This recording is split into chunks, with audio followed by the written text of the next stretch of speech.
सबसे पहले आपने प्रॉब्लम पूछा क्वेश्चन नंबर 19 में इसने बोला यदि रेखाएं, मैं यहाँ 19वां क्वेश्चन आपको बताता हूँ।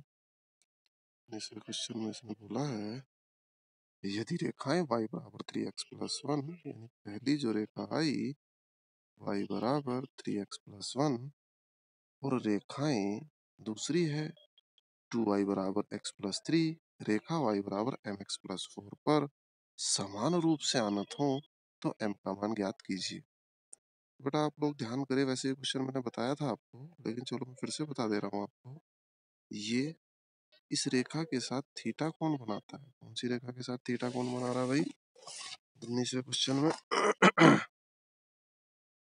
y बराबर mx+4, y बराबर mx+4। तो बेटा यहाँ से टेन थीटा का मान हम ज्ञात करेंगे, तो यहाँ हम लिखेंगे टेन थीटा बराबर m1 - m2।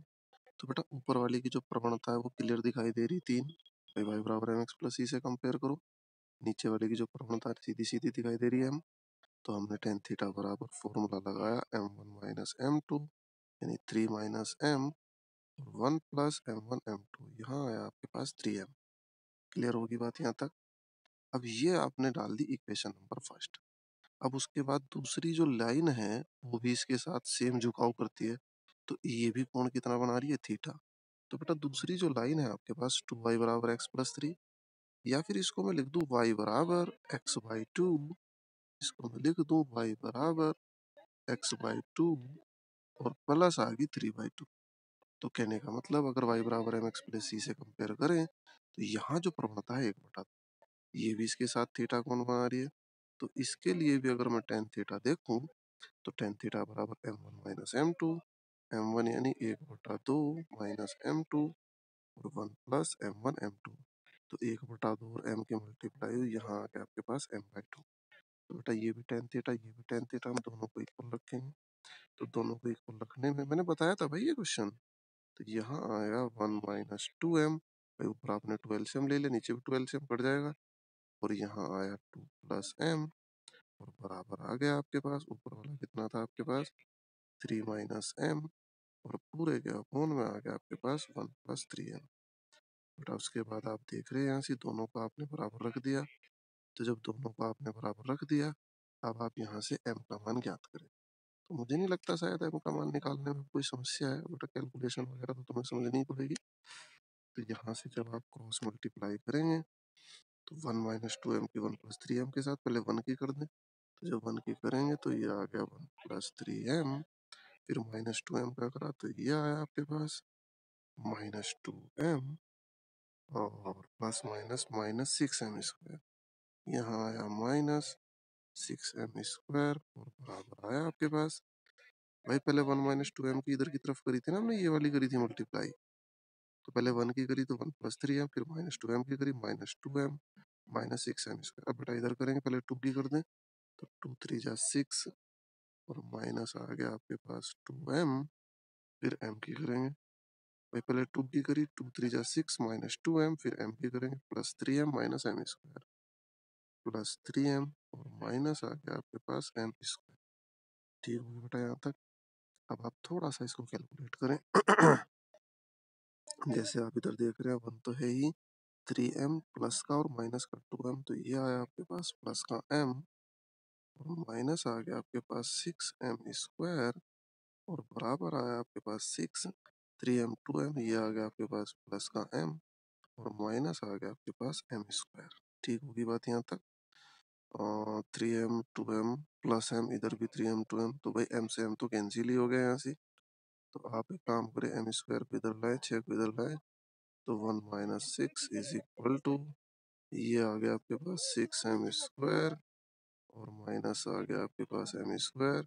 1 - 6 यानी -5 = 1 - 6 - 5, 6m² -m²। यहाँ आया आपके पास 5m², 5 से 5 कैंसिल, -1 = m²। अब -1 जो होता है आपके पास i² का मान होता है, या फिर अगर आप यहाँ रूट लगाते हो तो आप इसको कंजुगेट i² = m² और m बराबर आ गया आपके पास +- i। एक बार आप खुद भी आंसर चेक कर लें, कोई कैलकुलेशन वगैरह में अगर मिस्टेक होगी हो। मेरे हिसाब से तो आई आया इसका भाई, क्योंकि इसने क्या पूछा था आपसे, एम का मान पूछा था, तो एम का मान तो यहाँ से प्लस माइनस आई आ रहा है यहाँ से। आप एक बार खुद भी चेक कर लें, कैलकुलेशन मिस्टेक भी हो सकती है, कुछ भी हो सकता है। फिर भी नहीं होगा तो आप मेरे से पूछें एक बार, है ना। 19 के बाद आपने मेरे से पूछा था 22 और 23। बेटा 23 क्वेश्चन मैं आपको बता चुका कल। अब पता नहीं आप लोग वीडियो देख रहे नहीं देख रहे। तो अब हम बात करते हैं इसके बाद, इसको ऑल क्लियर कर देते हैं पहले, क्लियर ऑल ड्राइंग। तो बेटा अब हम करते हैं, कौन सा था इसके बाद, 22। देखो बेटा 22वां क्वेश्चन, उस 19 को भाई एक बार चेक कर लेना, नहीं होगा फिर से बताऊंगा मैं। बिंदु 1 2 से होकर जाने वाली एक प्रकाश किरण एक्स अक्ष के बिंदु ए से परिवर्तित होती है। ये बेटा आपने एक्स अक्ष माना और एक किरण ऐसे आई और यहाँ से ऐसे परिवर्तित होगी, और कहाँ से आई, बिंदु 1 2 से होकर जाने वाली।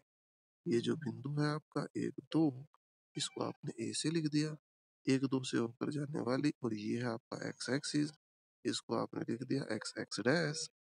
तो ये कहता है बिंदु 1 2 से होकर जाने वाली एक प्रकाश किरण एक्स अक्ष के बिंदु ए से परिवर्तित होती है। तो एक्स अक्ष के बिंदु ए, भाई ए ये नहीं है, इसको आप मान लें पी, और ये हो गया ए से परिवर्तित होती है। तो पी से परिवर्तित होकर सपोज करो ये क्यू की तरफ चली गई, और बेटा यहाँ आपने परपेंडिकुलर डाला, तो परपेंडिकुलर डालेंगे तो ये कोण और ये कोण आपस में क्या होंगे, बराबर। क्योंकि ये चीज आप जानते हो कि आपतन कोण जो होता है परावर्तन कोण के बराबर होता है, इंसिडेंट एंगल। चलो आगे पढ़ो। बिंदु 1 2 से होकर जाने वाली एक प्रकाश किरण एक्स अक्ष के बिंदु ए से परावर्तित होती है, और परावर्तित किरण बिंदु 5 3 से होकर जाती है। लो भाई, क्यू के जो निर्देशांक हैं आपके पास वो कितने हैं, 5 3 से होकर जाती है। आगे बढ़ो। तो ए के निर्देशांक ज्ञात कीजिए, तो हमें ए के निर्देशांक ज्ञात करने। बेटा ए के निर्देशांक आप मान ले ए के निर्देशांक ए बी है। तो अगर ए के निर्देशांक ए बी हैं, तो यहाँ आप देख रहे हो कि आप पी ए की क्या निकाल सकते हो, प्रवणता, और इधर आप किसकी प्रवणता निकाल सकते हैं, ए क्यू की प्रवणता। अब दोनों का ये भी एंगल थीटा और ये भी एंगल थीटा है, और ये जो नॉर्मल है इसको आप ए एन का नाम दे सकते हैं। तो इस नॉर्मल की जो प्रवणता होगी, सबसे पहले मैं आपको ए एन की प्रवणता बताऊंगा। तो बेटा ए एन की जो प्रवणता होगी आपके पास वो कितनी होगी, भाई आपको प्रवणता के शुरू के दिन ही मैंने 3 4 फॉर्मूले बताए थे। तो क्या बताया था उसमें कि ए एन की जो प्रवणता होगी, ए एन एक्स एक्सिस के साथ 90 डिग्री बनाता है, तो ये हुआ आपके पास 10 90 डिग्री। 10 90 मीन्स 1/0। तो यानी ए एन की प्रवणता आपके पास आ गई। अब अगर ए एन की प्रवणता 10 को आप साइन 90 अपॉन कोस 90 यानी 1/0 या इन्फिनिटी आप बोल सकते हो। अब आप क्या करेंगे, दोनों के लिए टेन थीटा निकालेंगे। भाई ये प्रवणता, इस प्रवणता को आपने कहीं से मान ली, सपोज करो एम से, ये होगी इसकी प्रवणता। अब आप निकालेंगे पी ए की प्रवणता। तो पी ए की प्रवणता, तो पी ए की प्रवणता को आपने सपोज करो M1 से माना। तो अगर पी ए की प्रवणता को M1 से मानते हो तो कितना आ गया आपके पास, बी माइनस ए। और सुनो ये बेटा ए बी नहीं होगा, क्योंकि एक्स एक्सिस पे वाई का मान 0 होता है, तो ये ए 0 होगा आपके पास।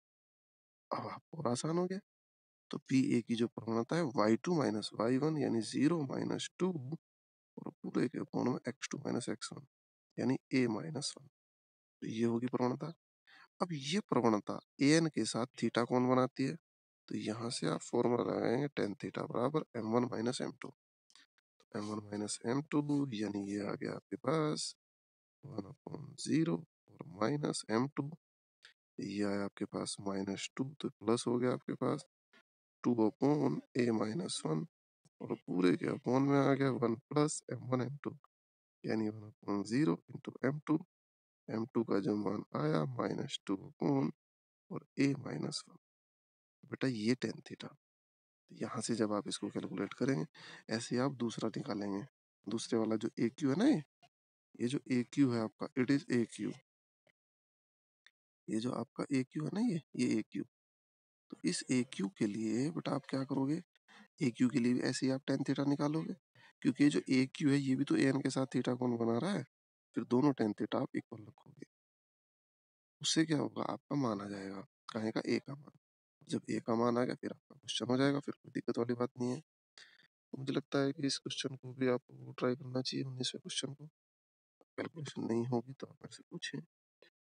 ये चलो टेन थीटा एक में कैलकुलेट करके दिखा दूं, ये 5 3 वाला फिर तुम खुद करना। बस हमने रबड़ का इस्तेमाल करा और इसको हमने साफ कर दिया यहाँ से, ये आ गया,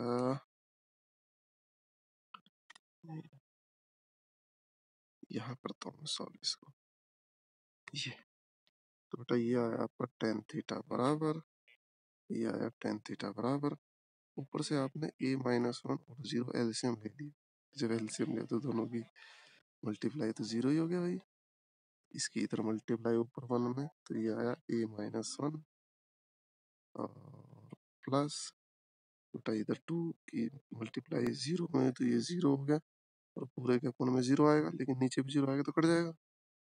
चलो नीचे एलसीएम कितना आ गया, नीचे 0 a minus one multiply 0 LCM है, 0 की वन मल्टीप्लाई 0 और यहाँ आ गया आपके पास फाइनली -2। तो यानी ये आया आपके पास a minus one upon -2 equation number first. बेटा ऐसे ही आप दोबारा टेन थीटा निकालेंगे यहाँ से, तो टेन थीटा बराबर m1 तो इस बार भी वही रहेगी 1/0 माइनस m2 थोड़ी सी चेंज हो जाएगी। अब बेटा मैं मिट हो चुका है इसमें, मैं थोड़ा बताने में असमर्थ हो गया। अब आप इसको प्रयास करें, ठीक है, कैलकुलेशन है और मुझे उम्मीद है समझ में आएगा। और बेटा 23वां क्वेश्चन आप लोगों को मैंने कल बताया था, आप लोग इसकी मुझे फोटो भेजोगे अगर नहीं हुआ, और मैं फिर से तुम्हें बताऊंगा। 23वें क्वेश्चन की प्रयास करेंगे कि आप लोग मुझे फोटो भेजोगे, अगर प्रयास करेंगे कि फोटो भेजोगे तो बेटा फिर नहीं हुआ तो मैं 23वां भी तुम्हें बताऊंगा, निश्चिंत रहो। तो 23 के बाद 24, एक व्यक्ति समीकरणों 2x माइनस 3y प्लस 4 बराबर 0 और 3x प्लस 4y माइनस 5 बराबर 0 से निरूपित सरल रेखीय पथों के संधि पथ पर खड़ा है और समीकरण इतने से निरूपित पथ पर न्यूनतम समय में पहुंचना चाहता है, उसके द्वारा अनुसरित पथ पर समीकरण ज्ञात कीजिए। तो इसने कहा भाई एक व्यक्ति समीकरणों इतने और इतने से निरूपित सरल रेखीय पथों के संधि बिंदु यानी इन दोनों के जंक्शन पर खड़ा है। तो क्वेश्चन नंबर 24 में मैंने तुम्हें बताया कि भाई एक समीकरण ये होगी आपके पास और एक समीकरण ये होगी। पहली जो समीकरण आई 2x minus 3y plus 4, 2x minus 3y और प्लस फोर बराबर 0, पहली समीकरण है। इसको आप चाहो तो समीकरण एक भी डाल सकते हैं। और दूसरी जो समीकरण आई 6x minus 7y, sir class कर ली, वर्चुअल तो बंद होगी, वो तो 2 3 दिन पहले आ गया था ऑर्डर, अब केवल वो चलेगी उस फ्राइडे सैटरडे बस। हाँ जी हाँ जी, क्या बोलते हैं उसको, क्या है वो, आईआईटी वगैरह की तैयारी वाली, वो चलेगी उस Friday Saturday. 6x minus 7y plus 8 और बराबर आ गया आपके पास 0 से निरूपित पथ पर न्यूनतम समय में पहुंचना चाहता है। एक व्यक्ति समीकरणों 3x प्लस 4y माइनस 5, और ये गलत लिख दिया हमने, ये आया आपके पास 3x, ये आया 3x minus 4y, 3x plus 4y minus 5, 3x plus 4y minus 5 बराबर 0, समीकरण नंबर 2। भाई ये कह रहा एक व्यक्ति समीकरण 2 इसने दे दी से निरूपित सरल रेखीय पथों के संधि बिंदु जंक्शन पर खड़ा है। तो अगर ये इनके जंक्शन पर खड़ा है तो पहले तो जंक्शन का हमें निकालना पड़ेगा पॉइंट। तो आप लिखेंगे यदि 1 व 2 का संधि बिंदु P है तब P के निर्देशांक के लिए 1 व 2 को हल करने पर, बेटा 1 व 2 को आप हल करेंगे और यहाँ P के जो निर्देशांक हैं वो आप ज्ञात करेंगे। मान लो P के निर्देशांक आ गया आपके पास AB, और मुझे उम्मीद है इतना काम आप लोग कर भी लोगे, कोई दिक्कत नहीं है। अब ये कह रहा है और समीकरण 6x माइनस 7y प्लस 8 बराबर 0 से निरूपित पथ पर न्यूनतम समय पहुंचना चाहता है। भाई ये PAB है। अब इससे अलग कोई एक रेखा है और वो रेखा है आपके पास 6x माइनस 7y प्लस 8 और बराबर आ गया आपके पास 0। एक रेखा है 6x माइनस 7y प्लस 8 बराबर 0। अब ये P जो है इससे न्यूनतम उसके द्वारा अनुसरित पथ का समीकरण ज्ञात कीजिए। अब जब ये निरूपित पथ पर न्यूनतम समय में पहुंचना चाहता है तो बेटा पहले तो न्यूनतम पथ की आप लंबाई ज्ञात करोगे। और न्यूनतम पथ की लंबाई आप कहां से ज्ञात करोगे? लंब डालने वाले सूत्र से। तो अब आप क्या करेंगे, P के जो निर्देशांक आए इससे आप इसके ऊपर क्या डालोगे, लंब। तो बेटा लंब की दूरी आपसे निकालनी आती है, उसमें कोई दिक्कत वाला विषय नहीं है तुम्हें। तो जब आप लंब की दूरी यहाँ निकालोगे तो लंब की जो दूरी है भाई, पहले तो आपको दूरी पता होनी चाहिए। पथ पर न्यूनतम समय में पहुंचना चाहता है तो न्यूनतम समय पहुंचने के लिए पहले आपको क्या निकाली, दूरी। अब ये कहता है उसके द्वारा अनुसरित पथ का समीकरण ज्ञात कीजिए। अब बेटा फिर इसका हमें समीकरण ज्ञात करना है। भाई दूरी तुम्हें पता लग गई। अब दूरी जब पता लग गई, अब आप क्या करेंगे भाई, इस पॉइंट के निर्देशांक ज्ञात करो। इस पॉइंट के निर्देशांक आपने मान लिए सी और डी। अब इस पॉइंट के निर्देशांक आप ज्ञात करेंगे सी डी। अब वो कैसे ज्ञात करोगे, वो मैं पहले कई क्वेश्चन में तुम्हें करा चुका। कई क्वेश्चन में ये दोनों लंब हैं, पहले आप m1 डॉट m2 बराबर 0 लगाओगे तो वहां से सी डी में एक समीकरण आएगी, फिर सी डी से ऐसे क्वेश्चन में करा चुका भाई।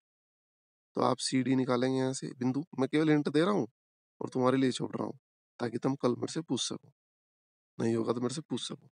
भाई दो तीन प्रॉब्लम है, मैंने दोनों तीनों की तुम्हें हिंट दी, फिर भी अगर नहीं होगी आप बिल्कुल निसंकोच होकर मेरे से पूछ सकते हैं।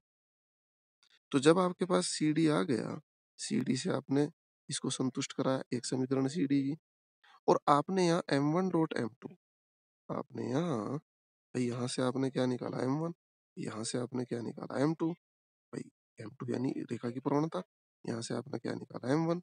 तो जब आप m1 m2 निकाल चुके तो m1 डॉट m2 बराबर -1, क्योंकि दोनों एक दूसरे पर कितने का 90 डिग्री का कोण बना रहे हैं। तो बेटा आपके पास सी डी में एक समीकरण आ जाएगी, और फिर इन दो बिंदुओं से यानी पी ए बी जो था और ये सी डी, इन दोनों से जाने वाली रेखा का समीकरण। तो बेटा आप लोगों के लिए मैं इसलिए छोड़ रहा हूँ इसे ताकि तुम लोग प्रयास कर सको। भाई आप लोग अगर प्रयास करोगे, नहीं होगा तो आप मेरे से पूछें मेरे को, लेकिन प्रयास करे हुए के फोटो जरूर भेजेंगे। और बेटा 2-3 दिन से मैं नोट कर रहा हूँ बच्चे होमवर्क नहीं भेज रहे। तो अब हम शुरू करते हैं नया जो चैप्टर है हमारा। तो बेटा इसका मैंने तुम्हें बता दिया, जो नहीं होगा इसका आप पूछेंगे बेझिझक होके, निसंकोच होके। तो बेटा अब हम जो शुरू करने जा रहे हैं, वो हम शुरू करने जा रहे हैं शंकु के परिच्छेद, कॉनिक सेक्शन। तो हमारा जो नया टॉपिक रहेगा आज का वो है कॉनिक सेक्शन। तो बेटा नया जो टॉपिक शुरू हो रहा है कॉनिक सेक्शन, सबसे पहली बात तो ये है कि तुम्हें कॉनिक सेक्शन पता होना चाहिए है क्या। कॉनिक सेक्शन को हिंदी में बोलते हैं शंकु परिच्छेद।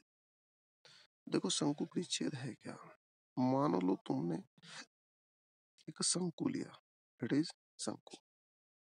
भाई पेंसिल जो होती है उसकी नोक भी तो शंकु जैसी ही होती है। तो आपने एक शंकु लिया, शंकु सभी को पता है कॉनिक।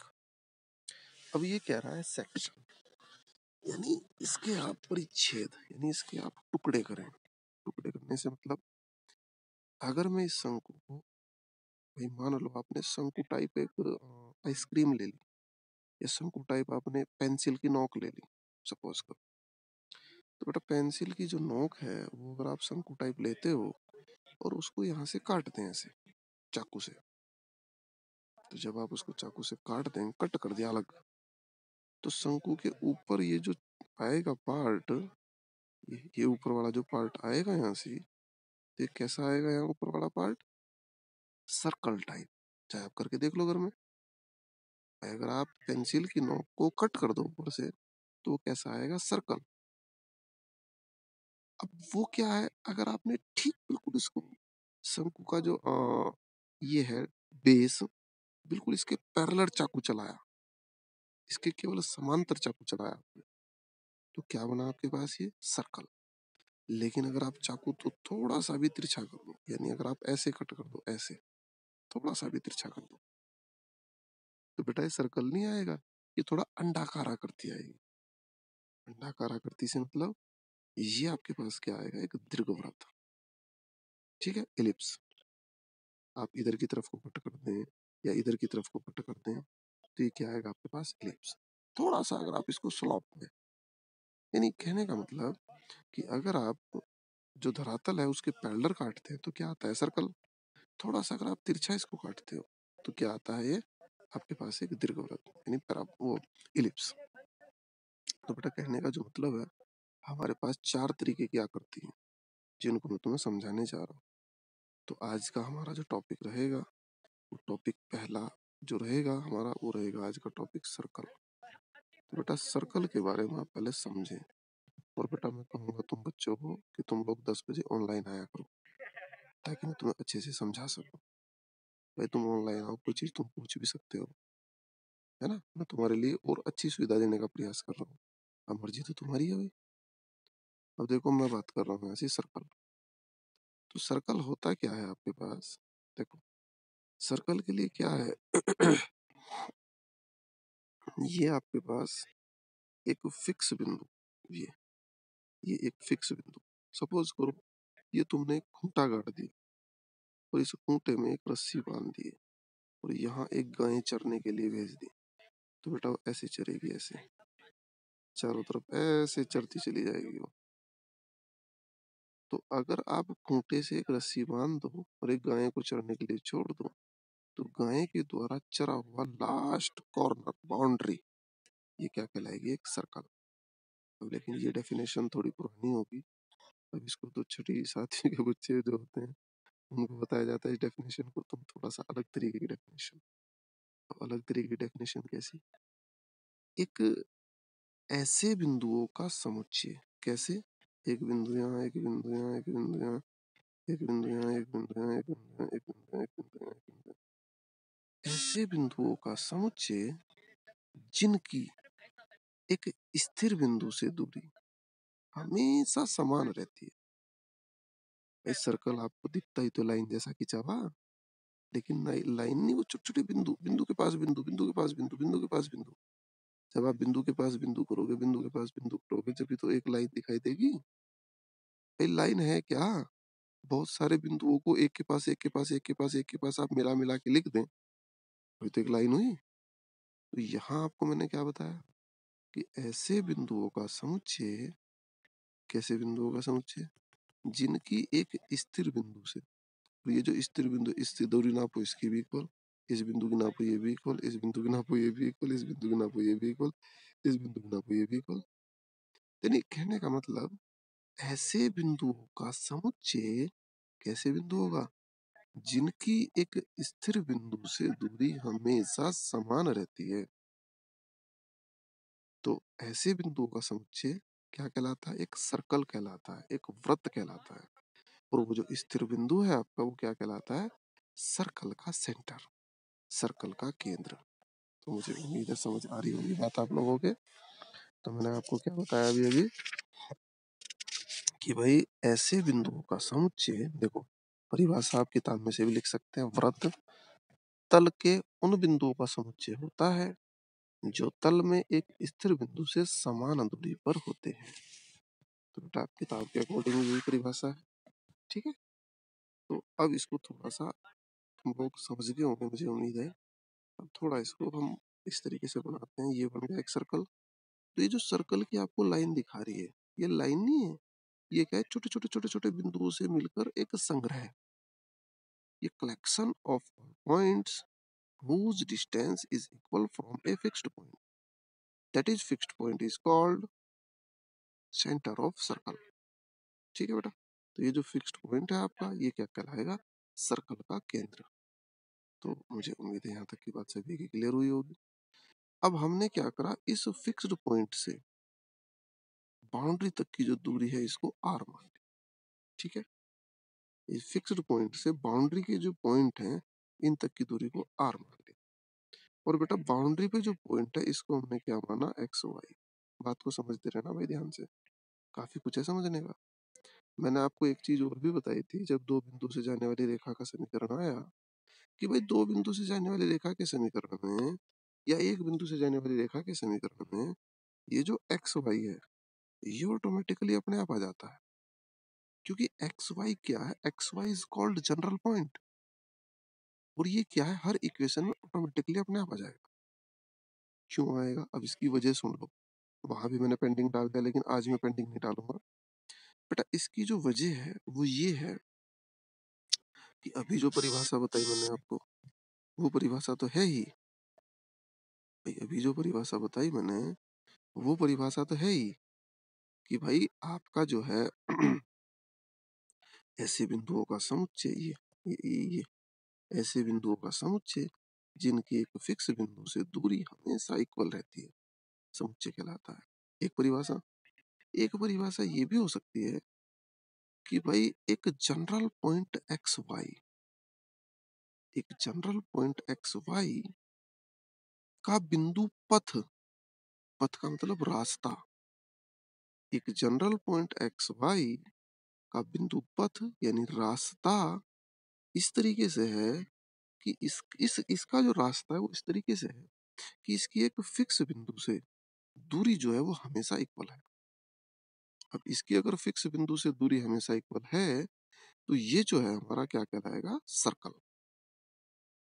हाँ भाई शेषांत देवराड़ी, याद आ गया तेरे? हेलो। तो ये जो हमारा फिक्स पॉइंट है, तो ये जो है हमारा, ये क्या कहलाएगा आपका फिक्स पॉइंट जो है, ये हमारा क्या कहलाएगा, सर्कल का केंद्र यानी सेंटर ऑफ सर्कल। शेषांत देवराड़ी, तुम्हें आवाज आ रही है मेरी? आवाज आ रही है मेरी? जी तो सर। बेटा मैंने पिछली जो कुछ प्रॉब्लम थी वो मैंने बता दी, कोई बात नहीं, सारी रिकॉर्डिंग भी हो रही। पहले तो मुझे ये बता, तेरे को जब मैंने परसों समझाया तो समझ में आ रहा था ना सब चीज?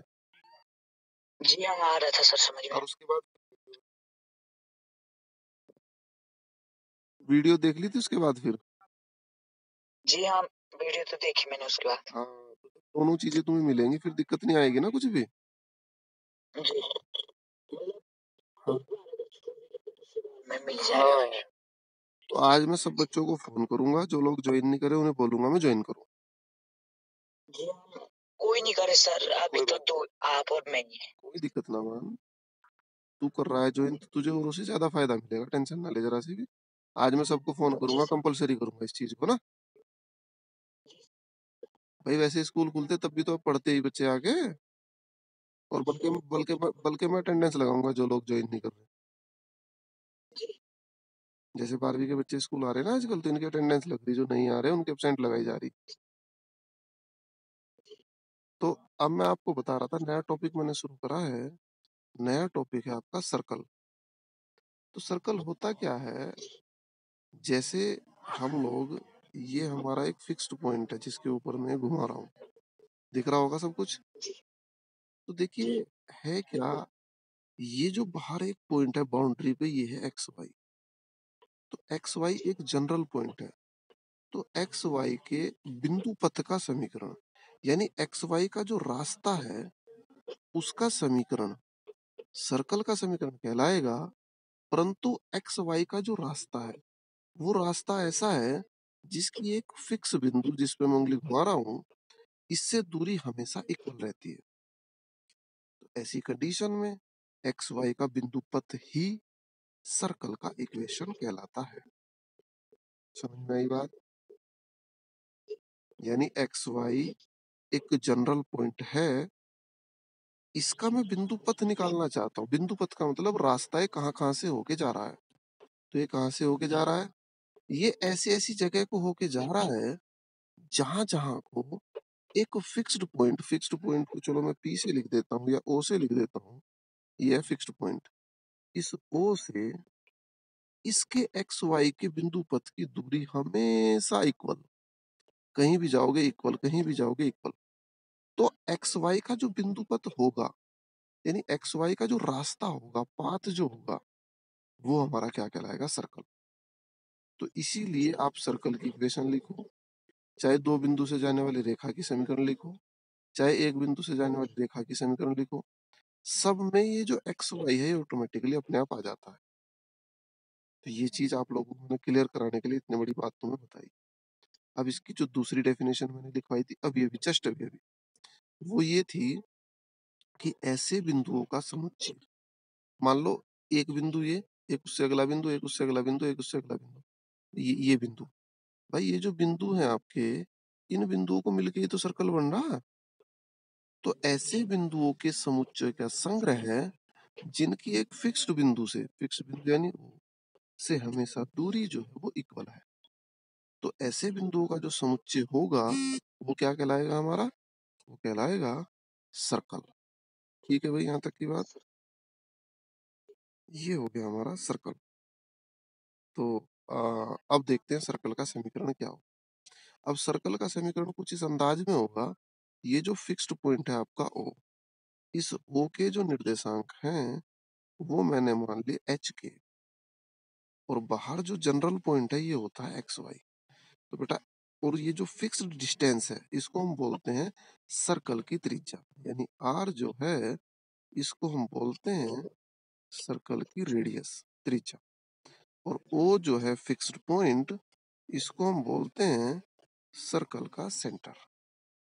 तो हमने जो इसकी दूरी निकाली, तो दूरी दो बिंदुओं के बीच की यानी x माइनस एच का whole square plus y minus k का होल स्क्वायर, और बराबर आ गया आपके पास, पूरे का रूट लगाया हमने और बराबर आ गया r। यही तो होती है दो बिंदुओं के बीच की दूरी।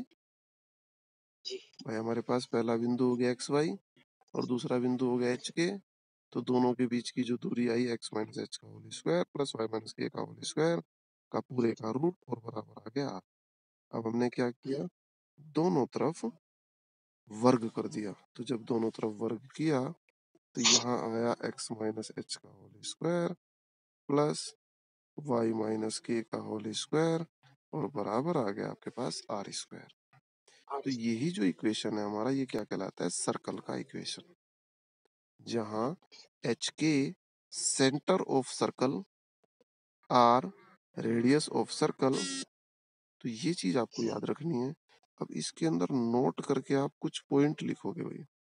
नोट करके पहला पॉइंट, पहले पॉइंट में आप लिखोगे यदि सर्कल का जो केंद्र है वो 0 0 हो जाए।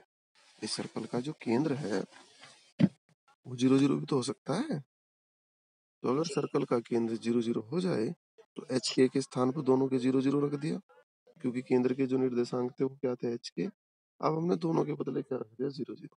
तो जब 0 0 रखा तो x square plus y square और बराबर आर स्क्वायर। यानी अगर कहीं इक्वेशन इस तरीके से आती है कि x square plus y square बराबर आर स्क्वायर, तो यहाँ आप ऑटोमेटिकली समझ जाएंगे कि सर्कल का जो सेंटर है वो यहाँ पर कितना है? 0 0 0 0। मतलब अगर इस तरीके की इक्वेशन कहीं आती है तो वहां आप ऑटोमेटिकली समझ जाएंगे सर्कल का जो सेंटर है वो कितना है? 0 0। ओके। अब एक और बात आती है यहाँ से, एक और बात ये आती है, मान लो, नोट करके दूसरी बात है, दूसरा पॉइंट, ये एक सर्कल है, ये सर्कल का सेंटर है ओ, और ये सर्कल की रेडियस है आर।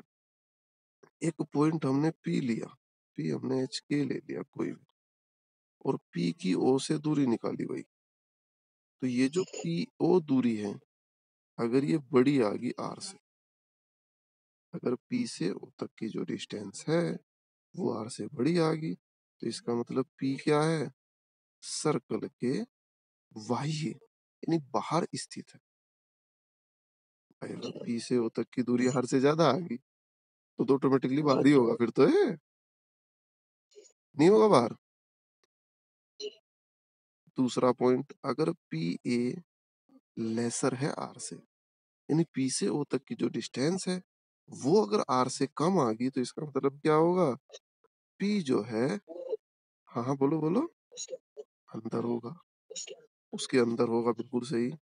और अगर पी ओ बराबर आ गई आर के, अगर पी ओ बराबर आर आ गई तो इसका मतलब क्या है? पी जो है वृत्त की परिधि पर स्थित है, क्योंकि बाहर वाली जो बाउंड्री होती है, बाउंड्री को हम क्या बोलते हैं? परिधि। तो ये जो है वृत्त की परिधि पर स्थित होगा। तो मैंने दोनों तीनों पॉइंट आपको बताए। अब क्या है, सर्कल के जो इक्वेशन के जो क्वेश्चन है वो दो टाइप के क्वेश्चन आएंगे आपके पास। एक में क्या होगा, इक्वेशन दी गई होगी, बाकी चीजें पूछेगा, कहीं केंद्र पूछ लेगा, कहीं आपसे कुछ भी पूछ लेगा। और दूसरे टाइप का जो क्वेश्चन है उसमें आपको केंद्र वगैरह दिए हुए होंगे और आपसे इक्वेशन कैलकुलेट कराएगा कि भाई आप इक्वेशन बताओ सर्कल की क्या होगी, केंद्र वगैरह दिए। तो मैं शुरू करता हूँ, आपके पास कुछ क्वेश्चन शुरू करता हूँ, हालांकि टाइम काफी हो चुका, लेकिन कोई बात नहीं।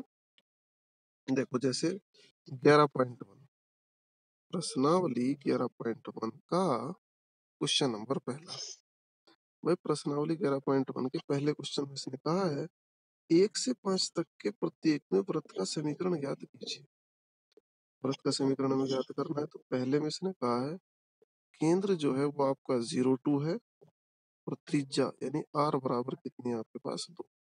तो हमने एक सर्कल बनाया, वैसे सर्कल बनाने की आवश्यकता नहीं है, तो ये इसका केंद्र लिख दिया ओ। ओ कितना है 0 2 और त्रिज्या आर लिख। तो बेटा केंद्र को हम बोलते थे एच कोमा के, अगर तुम्हारे याद हो। तो केंद्र अगर एच के है, त्रिज्या अगर आर है, तो इस वृत्त का जो इक्वेशन था एक्स माइनस एच का होल स्क्वायर यानी एक्स माइनस 0 का whole square plus y minus k यानी वाई माइनस 2 का होल स्क्वायर और बराबर आ गया आपके पास 2 का स्क्वायर। तो इसको आप थोड़ा सा सॉल्व कर लें, एक्स स्क्वायर प्लस इसको आप सॉल्व कर लें वाई स्क्वायर प्लस 4 और माइनस आया 4y और बराबर आ गया 4। 4 से 4 कैंसिल हो गया, तो ये आ गया x square plus y square minus 4y और बराबर 0। This is the equation of circle. तो समझ में आया भाई सिद्धांत देवराड़ी? तो आसान लग रहे क्वेश्चन, कोई दिक्कत परेशानी का विषय तो नहीं है। तो 1 से लेके 5 तक के क्वेश्चन तो ऐसे होंगे जिनमें कोई समस्या का विषय है ही नहीं। मैं एक आध क्वेश्चन और भी तुम्हें बता सकता हूँ, लेकिन चारों पांचों ऐसे ही हैं, कोई दिक्कत नहीं लग रही। मैं आपको बताता हूँ क्वेश्चन नंबर 6। देखो 1 से 5 तक एक जैसे हैं। एक प्रश्न मैंने तुम्हें बता दिया। अब आते हैं क्वेश्चन नंबर 6। तो छठे में इसने बोला है x प्लस 5 का होल स्क्वायर। छठे में इसने बोला है x प्लस 5 पूरे का होल स्क्वायर और प्लस वाई माइनस 3 का whole square plus y minus 3 का होल स्क्वायर और बराबर आ गया 36। क्या 36 को 6 का स्क्वायर लिख दें? कोई परेशानी का विषय तो नहीं भाई? भाई इसलिए लिखा हमने इसको ऐसा, ये पूछ रहा है निम्नलिखित प्रश्न 6 से 9 तक के प्रत्येक वृत्त का केंद्र और त्रिज्या ज्ञात कीजिए।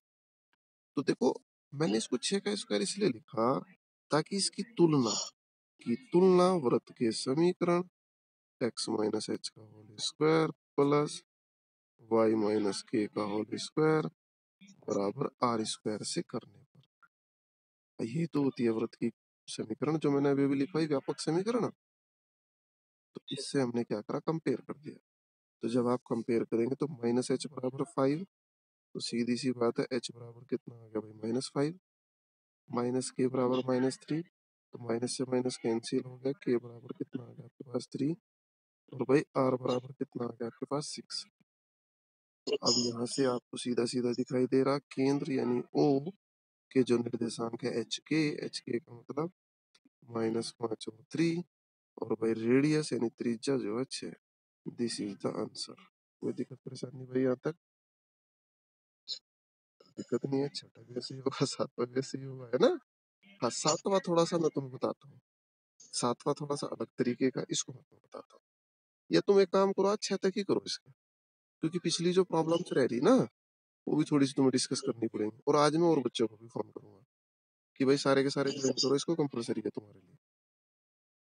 ठीक है ना? जितने भी करेंगे वो उनका फायदा है। तो ठीक है भाई, सेशन देवराड़ी आज इस काम को यहीं खत्म करते हैं। आज तुम यही कुछ काम करो।